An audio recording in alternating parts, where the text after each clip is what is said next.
আসসালামু আলাইকুম ওয়া রাহমাতুল্লাহ। আশা করি সবাই ভালো আছেন। আমি আল্লাহর রহমতে ভালো আছি।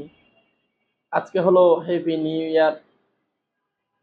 আসলে এই যে দেখতেছেন, কিতাব দেখতেছেন, পড়াশোনা করতেছি। এই যে কিতাব পড়তেছিলাম। এখন বাজে প্রায় 11টা 56 মিনিট 57 মিনিট চলতেছে। চতুর্দিকে যেই আতশবাজির যেই শব্দ, বিকট শব্দ, তো এগুলো সহ্য করার মতো না। আসলেই এটা আমাদের জন্য খুব কষ্টকর। এই যে পড়াশোনা করতেছিলাম, আতশবাজির জন্য, শব্দের জন্য কোনো পড়াশোনা হচ্ছে না।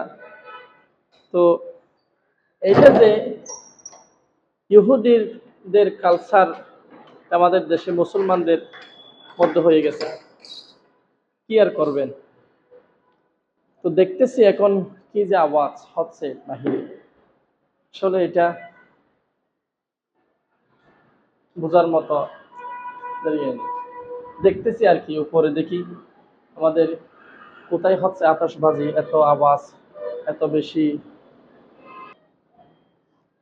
এখন যাচ্ছি হলো আমি ছাদে, দেখি ছাদের কি অবস্থা।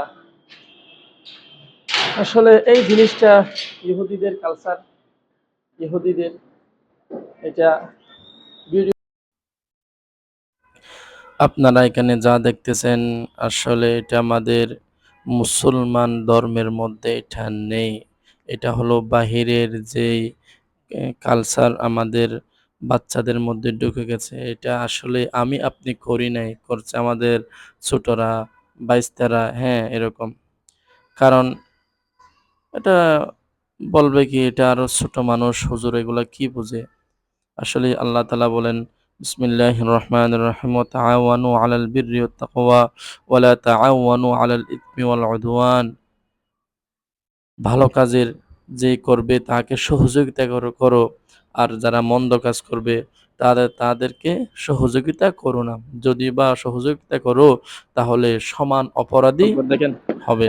এই যে অবস্থা, ওই যে সেই হিসাবে আমি এই যে আপনি করতেছি এই না, যে দেখেন। আমাদের বাইস্তারা করতেছে, বাচ্চারা আল্লাহ আল্লাহ করতেছে। আল্লাহ। তাদেরকে তো যদি আমরা এখন থেকে যদি বাধা না দিই, তাহলে পরবর্তী পরজন্ম তো আরো ভয়ঙ্কর হবে। আল্লাহ তাআলার কাছে আমাদের কাঠগড়ায় দাঁড়াইতে হবে। রাসূলুল্লাহ সাল্লাল্লাহু আলাইহি ওয়াসাল্লাম ইরশাদ করেন, আল মুসলিমু মান সালিমাল মুসলিমুনা মিন লিসানিহি ওয়া ইয়াদিহি। প্রকৃত মুসলমান হলো তারাই যাদের কাছ থেকে অন্য ভাইয়েরা যেন হাত এবং মুখ দ্বারা কোনো ধরনের যেন কষ্ট না পায়। তো এখানে যেই আমাদের কাছ থেকে যে অন্য মুসলমানরা কষ্ট পাচ্ছে, অনেক রোগীরা আছে বাড়িতে, এরপরে শ্বাসকষ্ট কষ্ট হয়, বয়োজ্যেষ্ঠ বাচ্চারা আছে ঘুমাইতে পারে না। এই বিকট শব্দ দিয়ে তাদের ঘুম ভেঙে যাবে। তো এগুলো মানুষের কষ্ট না? এবং আরো সামনে ২ জানুয়ারি থেকে পরীক্ষা আছে, অনেক ভাই বোনরা আছে পড়াশোনা নিয়ে ব্যস্ত আছে। সো এইগুলো যদি আমরা খেয়াল না করি, তাহলে আমাদের পথ চলা আগামীর জন্য খুব ভয়ঙ্কর হিসাবে দাঁড়াবে।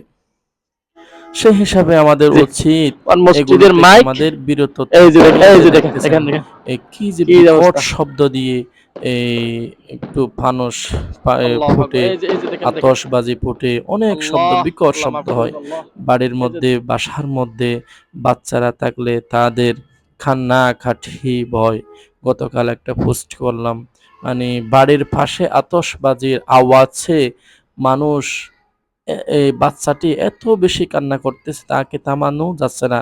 এই যে দেখতেছেন, এই যে আগুনটা দেখতেছেন, এটা হলো এক বাড়ির ছাদে পড়ছে। আল্লাহ না করুক, এই বাড়িটি যদি টিনের বাড়ি হতো, ছাউনের বাড়ি হতো, তাহলে এটা তো পুড়ে ঝড়, এরপর ছাই হয়ে যেত। এই যে দেখেন। তাহলে এগুলো আল্লাহু আকবার আল্লাহ। বাধা দিবে কারা? এগুলো রোকাবে কারা?